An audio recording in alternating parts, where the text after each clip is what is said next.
Hi friends, இந்த video Saturday evening போல் எடுத்த video. Already 2 நாளைக்கு முன்னாடி வாங்கின பால் ஃப்ரிட்ஜில் இருந்துச்சு. அதை தயிருக்காக ரெடி பண்ணி வச்சிடலாம் அப்படின்ட்டு நான் அடுப்பில் கொதிக்க வச்சுட்டேன் பாலை. சைட்லேயே பார்த்தீங்கன்னா இட்லிக்குமே ஊற போட்டிருந்தேன். 1 வீக் பிள்ளைக்கு உடம்பு சரியில்லைங்கிறதுனால மாவுமே வீட்டில் எதுவுமே அரைக்கலை, இல்லை வெளியில் தான் வாங்கி யூஸ் பண்ணிகிட்டு இருந்தோம். ஒரு வழியாக வீட்டிலே அரைச்சிடலாம் அப்படின்ட்டு நான் ஊற போட்டிருந்தேன். கொஞ்சம் கிச்சன் கவுண்டர் டாப்லாம் க்ளீன் பண்ண வேண்டியிருந்தது. அது எல்லாத்தையுமே க்ளீன் பண்ணிவிட்டு உளுந்து அரைக்கிறதுக்காக போட்டுவிட்டேன். சைட்லேயே கொஞ்சம் பாத்திரம் நிறைய இருந்து அதுவுமே கழுவிட்டேன். கழுவி எடுத்து வச்சுட்டேன். உளுந்து பார்த்திங்கன்னா அரைச்சி எடுத்துகிட்டு வந்துட்டேன். பிள்ளைங்க ஏதாவது சாப்பிட்றதுக்கு வேணும் அப்படின்ட்டு கேட்டாங்க. வேறு எதுவுமே இல்லை, ஸ்நாக் இந்த இது மட்டும் தான் இருந்துச்சு, ஃப்ரூட்ஸ். அதையுமே கட் பண்ணி பிள்ளைங்களுக்கு கொடுத்தாச்சு.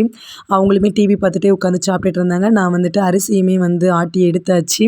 எல்லாத்தையும் மிக்ஸ் பண்ணி அடுத்த நாள் தேவைக்கான மாவு மட்டும் இட்லிக்குள்ளே மாவு இன்னொரு பாத்திரத்தில் எடுத்து வச்சுருக்கேன். மீதி மாவை ஃப்ரிட்ஜில் தூக்கி வச்சாச்சு. அன்றைக்கி வீட்டில் ரொம்ப வேலை இருந்துச்சு, வீடெல்லாம் க்ளீன் பண்ணக்கூடிய வேலைலாம் இருந்துச்சு. அதனால் நைட்டு சாப்பாடு எதுவுமே பண்ணலை. பிள்ளைங்களுக்கு சப்பாத்தியும் எங்களுக்கு பரோட்டாவும் கடையில் தான் வாங்கியிருந்தோம்.